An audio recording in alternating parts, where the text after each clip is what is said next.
오늘 왜 제가 현대힘스를 81점 줬냐 한번 알아가 보도록 하겠습니다. 안녕하세요. 양의 주식 할기 구희현 CF입니다. 오늘은 구독자가 요청해주신 현대힘스라는 기업을 분석해볼까 합니다. 오랜만에 한국 기업이거든요. 재미나게 또 분석 시작해보도록 하겠습니다.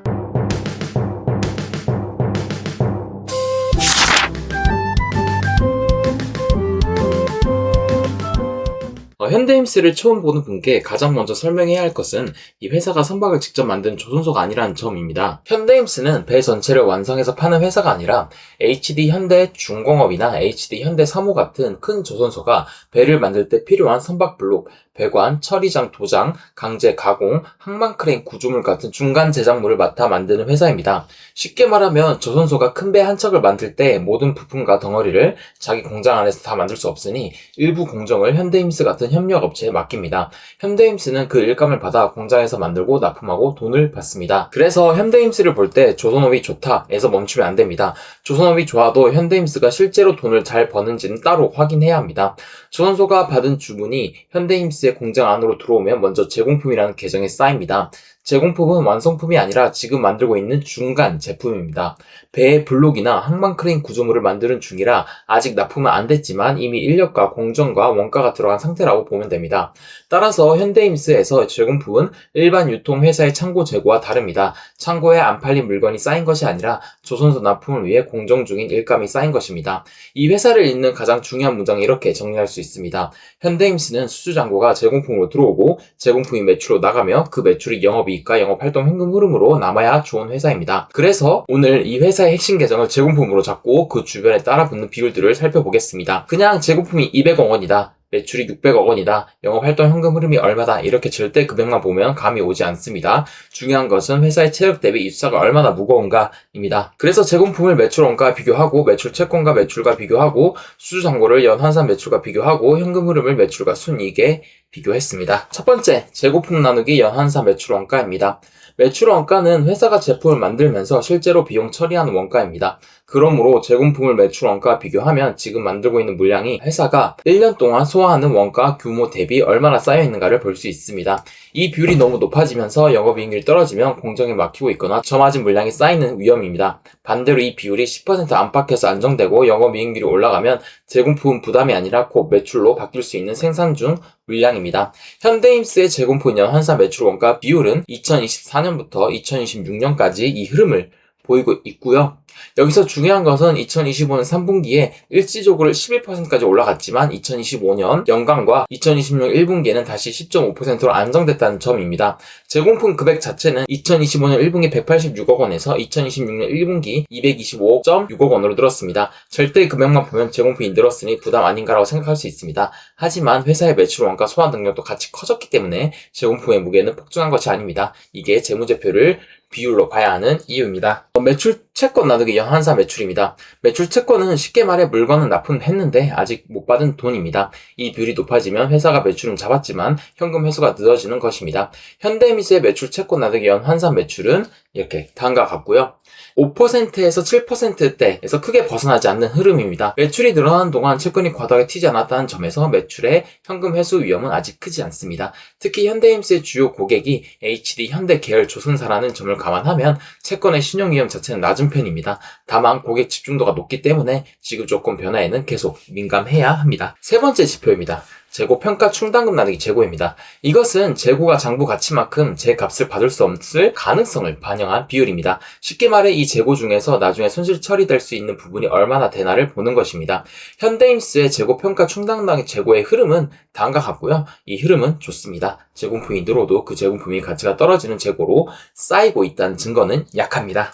이제 손익계산서로 내려가 보겠습니다. 제공품이 진짜 좋은 일감인지 보려면 매출 총이익률과 영업이익률을 봐야 합니다. 매출 총이익률은 매출에서 원가를 빼고 얼마나 남는지를 보는 비율이고 영업이익률은 원가뿐 아니라 판관비까지 빼고 본업에서 얼마나 남는지를 보는 비율입니다. 현대인스의 매출 총이익률은 이렇게 다음과 같고요. 영업이익률은 그 밑에 단 녹색 줄입니다. 이 흐름은 꽤 분명합니다. 2024년보다 2025년 이후 마진 체력이 한 단계 올라왔습니다.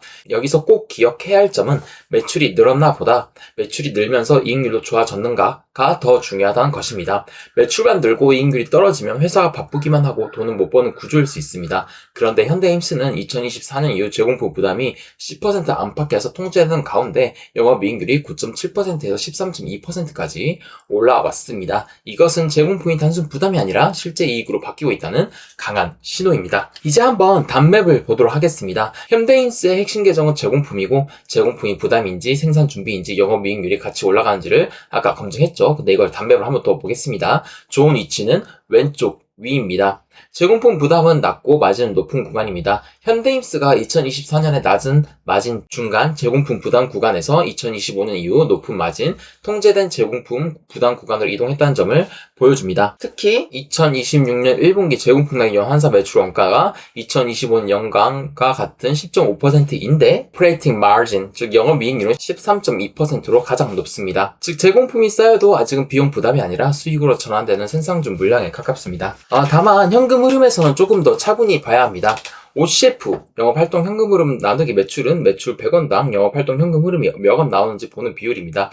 현대임스의 OCF 나누기 매출은 다음과 같고요. 여전히 나쁜 수치는 아닙니다. 제조업에서 매출의 10% 이상이 영업활동 현금으로 돌아온다는 것은 상당히 양호합니다. 하지만 2026년 1분기는 2025년 1분기나 3분기보다 나아졌습니다. 그래서 손익은 좋아졌는데 현금 흐름은 조금 둔화됐다는 조건이 붙습니다. 2026년 1분기 연결 현금 흐름표에서도 영업활동 현금 흐름은 89.5억 원으로 2025년 1분기 100.7억 원보다 낮게 나타납니다. 또 하나 중요한 현금 흐름 비율은 OCF 나누기 순이익입니다. 순이익은 회계상 이익이고 OCF는 실제 영업에서 들어온 현금입니다. 순이익보다 OCF가 크면 이익이 현금으로 잘 바뀌고 있다는 뜻입니다. 현대인스의 OCF 나누기 순이익은 다음과 같고요. 모두 100%를 넘습니다. 이익의 질은 좋습니다. 하지만 방향은 2026년 1분기에 나아졌습니다. 그래서 2026 2분기 이후에는 이 비율이 다시 150% 안팎으로 올라오는지가 중요합니다. 수주 잔고입니다. 이제 이 회사의 앞단, 즉 미래 일감인 수주 잔고를 보겠습니다. 수주 잔고는 쉽게 말하면 이위 받은 주문 중 아직 매출로 처리되지 않는 물량입니다. 조선 기자재 업체에서는 아주 중요합니다. 현대임스의 수주 잔고 나누기 연환산 매출은 2024년부터 2026년 1분기까지 흐름은 다음과 같습니다. 2024년보다 2025년 이후 확실히 높아졌습니다. 즉 미래 매출 저장고가 두꺼워졌고요. 다만 2025년 말 26.3%에서 2026년 1분기 22.3%로 내려왔습니다. 이것은 나쁘다고 단정할 수는 없습니다. 납품이 진행되면서 수주잔고는 줄 수 있습니다. 그러나 신규 수주가 그만큼 보충되는지 확인해야 합니다. 그래서 다음 분기 핵심은 수주잔고 나누기 연환사 매출이 다시 25% 안팎으로 올라오는 가입니다. 또 단맵을 보도록 하겠습니다. 이 지도는 수주잔고가 실제 현금으로 이어지는가를 봅니다. 좋은 위치는 오른쪽 위입니다. 수주잔고 연환사 매출이 높고 OCF 매출로 높으면 미래 매출 저장고의 현금 전환이 동시에 좋은 상태입니다. 여기서 2025년 3분기가 가장 균형이 좋습니다. 수주잔고 나누기 연환사 매출 22.7%에서 OCF 나누기 매출이 16.6%였기 때문입니다. 2025년은 수주잔고 가시성은 높지만 OCF 나누기 매출은 14.9%로 내려왔고 2026년 1분기 수주잔고 연환사 매출과 OCF 매출이 모두 낮아졌습니다. 즉 수주잔고의 두께는 2024년보단 좋지만 2026년 1분기에는 현금 전환 속도가 살짝 둔화됐습니다. 다음 분기에서 가장 먼저 볼 곳은 OCF 나누기 매출이 15%대로 회복되는지입니다. 특히 현대임스에서 새롭게 봐야 할 추석 수치가 항만크레인 매출 나누기 매출과 항만크레인 잔고 나누기 총 잔고입니다. 현대임스는 원래 선박블록 배관 중심 회사였지만 2025년부터 항만크레인 매출이 나타나기 시작했습니다. 항만크레인 매출 나누기 매출은 이렇게 다음과 같고요. 2026년 1분기 주요 제품 매출 현황에서도 항만크레인은 65억 원, 매출 비중 10.1%로 공시되어 있습니다. 이 수치가 중요한 이유는 현대임스가 단순히 HD 현대조선소의 선박블록 하청만 하는 회사에서 항만 인프라 구조물까지 만든 회사로 넓어질 수 있기 때문입니다. 하지만 여기에도 함정이 있습니다. 매출이 늘어도 마진이 낮으면 좋은 신사업이 아닙니다. 근데 제가 봤는데 2026년 1분기 항만크레인 부분 영업이익률은 낮았습니다. 그래서 항만크레인은 지금 성장 계정이면서 동시에 마진 검증 계정입니다. 매출 비중이 10%를 넘은 건 긍정이지만 이 부분이 전체 영업이익률을 끌어올리지는 아직 확인이 필요합니다. 단맵 보도록 하겠습니다. 이 지도는 항만 크레인 비중이 커질수록 회사 전체 마진이 좋아지는가를 봅니다. 좋은 위치는 오른쪽 위입니다. 다만 이 지도는 항만 크레인 자체 마진이 아니라 항만 크레인 비중과 연결된 OPM의 동행 여부를 보는 지도입니다. 이 그림만 보면 항만 크레인 비중 확대와 연결 OPM 상승이 나쁘지 않게 같이 움직입니다. 2024년에는 항만 크레인 매출이었고 OPM은 9.7%, OPM은 여기서 오퍼레이팅 마진, 영업이익률입니다.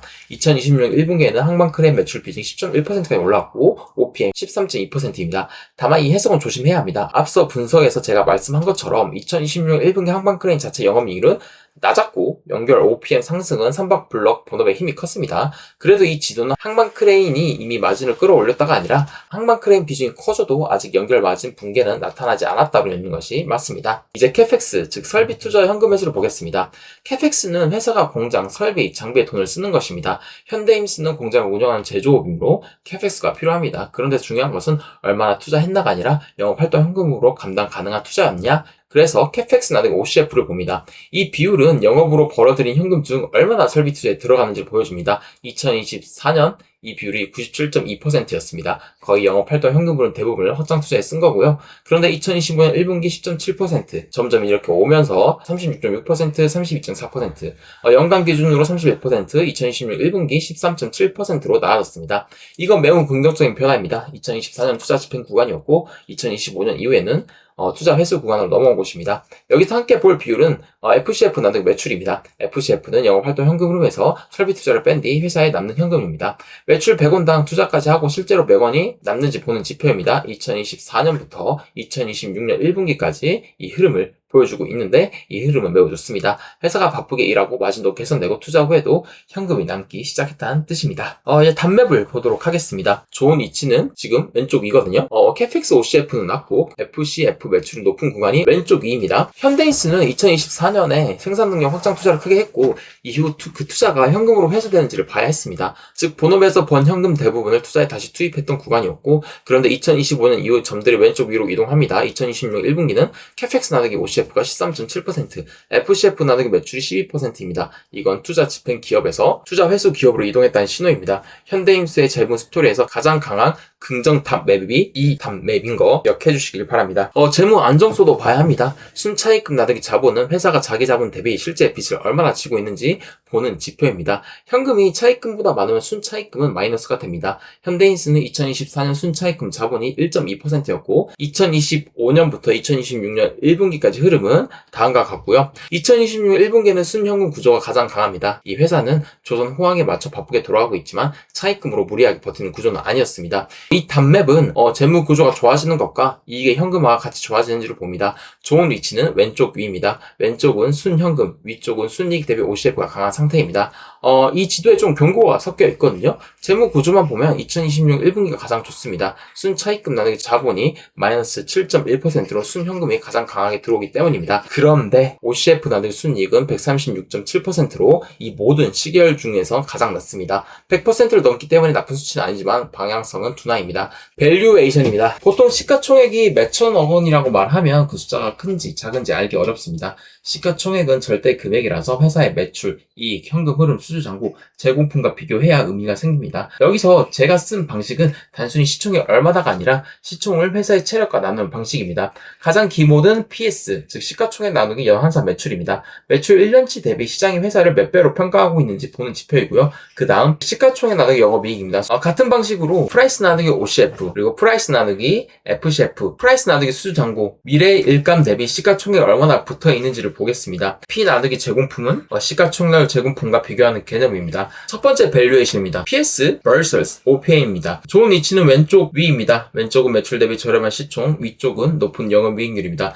이 지도에서 현재 N은 가장 좋은 위치에 가깝습니다. 2024년과 비슷한 PS 구간으로 내려왔는데 OPM은 2024년 9.7%가 아니라 2026년 1분기 기준 13.2%입니다. 즉 가격은 2024년 수준에 가까워졌는데 이익률은 2024년보다 훨씬 좋아진 상태입니다. 두 번째 밸류에이션입니다. 좋은 위치는 왼쪽 위입니다. 왼쪽은 수주잔고 대비 시총이 낮고 위쪽은 매출 대비 수주잔고가 두껍다는 뜻입니다. 이 지도는 현재의 장단점을 동시에 보여줍니다. 현재 N 2026년 6월 18일 기준 프라이스 나누기 수주잔고는 9.2배로 가장 싸지만 수주장 단기 연환사 매출은 22.3%라서 2025년 말 26.3%, 2025년 반기 25.1%보다 낮습니다. 그래서 현재는 가격은 싸졌지만 수주장고 보충이 확인되어야 하는 저평가 논리가 완성되는 위치입니다. 세 번째 밸류에이션입니다. 현대임스 전용 핵심 지도거든요. 좋은 위치는 왼쪽 위입니다. 제공품 대비 시장 기대치는 낮고 영업이익률 높은 상태가 가장 좋습니다. 이 지도는 현재 위치가 상당히 좋습니다. 2024년 P 나누기 제공품은 23.1배로 나왔지만 OPM은 9.7%였습니다. 현재는 P 나누기 제공품은 23.6배로 2024년과 거의 비슷한데 OPM은 13.2%입니다. 즉 제공품 대비 시장 가격은 2024년 수준인데 제공품이 만드는 이익률이 훨씬 좋아진 상태입니다. 이게 현대임스 저평가 논리의 가장 강한 부분입니다. 이제 마지막으로 산업 분석, 특히 고객사 지도를 붙여보겠습니다. 현대임스의 직접 고객은 HD 현대중공업, HD 현대사모 중심입니다. 중간 고객은 HD 한국조선해양그룹의 조선해양사업이고 최종 수요자는 선주, 해운사, LNG, LPG, 암모니아 운반 프로젝트 한만 운영사입니다. 조선기자재 기업에서 고객사의 순이익만 보면 안 되고요. 중요한 것은 고객사가 앞으로 더 사야 하는가, 그리고 그 돈을 제때 지급할 능력이 있는가입니다. 2026년 1분기 HD 한국조선해양은 매출 8조 1,409억 원, 영업이익 1조 3,500억 원을 기록했고 매출은 전년 동기 대비 20.2% 증가했습니다. 같은 기간 통합 HD 현대중공업은 매출 5조 9,163억 원, 영업이익 9,054억 원을 기록했고 HD 현대사모는 매출 2조 1,245억 원, 영업이익 3,952억 원을 기록했습니다. 이는 현대임스 입장에서 직접 고객군의 구매 능력은 매우 강하다는 뜻입니다. 구매 의지도 강합니다. HD 한국조선해양은 2026년 5월 초 기준 올해 누적 94척 108.1억 달러 수주를 확보해 연간 목표의 46.4%를 달성했고 수주 순종에는 컨테이너선 26척, 석유 제품 운반선 26척, LPG 암모니아 운반선 20척이 포함됐습니다. 이 숫자는 현대임스에서 중요한 이유가 있습니다. 현대임스는 선박 최종 조립사가 아니라 공정 중간의 사회 제작 업체이기 때문에 고객사의 수주장과 쌓인 뒤 시간이 지나며 블록 배관, 처리장, 탱크, 구조물 제작 물량으로 내려옵니다. 현대임스의 2026년 1분기 연결 매출은 646억 원이고 항만크레인 매출은 65억 원으로 매출의 10.1% 차지했던 거 아까 보셨죠? 이는 기존 선박 블록 중심 매출의 항만 인프라 제작을 얹히기 시작했다는 신호였고 다만 이 수치는 매출 기여의 시작이지 산업 분석상 최종 결론은 아니었습니다. 항만크레인은 조선 본업과 다른 발주, 마진, 검수 구조로 갔기 때문에 향후 현대임스의 수익성을 높이는 두 번째 축인지 아닌지 저 마진 매출만 늘리는 축인지 별도로 검증해야 합니다. 고객사 관점의 결론은 긍정입니다. 현대임스의 직접 고객군 돈을 낼 능력과 앞으로 살 수밖에 없는 의지가 모두 강합니다. 다만 구매 의지가 현대임스의 고마진 매출로 전환되려면 고객사의 건조 스케줄이 현대임스의 제공품을 안정적으로 내려오고 항만크레인 신규 매출이 전체 영업이익률을 희석하지 않아야 합니다. 그래서 최종 결론 81점입니다. 핵심 계정 흐름은 50점 만점에 40점, 밸류에이션은 30점 만점에 24점, 산업 분석은 20점 만점에 17점입니다. 이 회사는 제공품이 늘어도 제공품 나등 연환산 매출원가 10% 안팎에서 통지되고 있고 그 상태에서 영업이익률이 2024년 9.7%에서 2026년 1분기 13.2%가 올라왔습니다. 즉 일감이 쌓이는데 돈이 안 남는 회사가 아니라 현재까지는 쌓인 일감이 실제 이익으로 전환되는 회사에 가깝습니다. 밸류에이션도 현재는 고평가보다는 조건부 저평가에 가까운 구간입니다. 2026년 6월 18일 기준 시가총액 약 5,330억 원이고 PS는 2.06배, P 나누기 영업이익 15.6배, P 나누기 FCF는 17.2배 수준입니다. 중요한 것은 2024년보다 영업이익률과 FCF 구조는 좋아졌는데 매출 대비 시장 가격은 오히려 2024년 수준 또는 그보다 낮아졌다는 점이고요. 제공품 대비 시장 가격도 2024년과 비슷한 수준인데 제공품이 만들어낸 이익률은 더 좋아졌습니다. 다만 강한 긍정까지는 아직 아닙니다. 2026년 1분기에는 수주장고 나누기 연환산 매출이 2025년 말보다 내려왔고 OCF 나누기 순이익도 둔화됐으며 항만크레인 매출 비중은 커졌지만 마진은 아직 충분히 검증되지 않았습니다. 그래서 최종 결론은 긍정이 돼 다음 분기에 수주장고 회복, OCF 나누기 순이익의 반등, 항만크레인 마진 정상화가 확인되면 점수는 90점대 강한 긍정으로 올라갈 수 있습니다. 반대로 이 세 가지가 무너지면 현재의 긍정 판단은 중립적으로 내려갈 수 있습니다. 이렇게 현대임스 분석을 마무리하도록 하고요. 다음번에는 기업 분석을 제가 원하는 기업 분석 한번 해볼까 합니다. 저도 한번 저를 위해서 분석을 해보고 싶습니다. 이상 양의 주식 할기 구현 CFA였습니다. 감사합니다.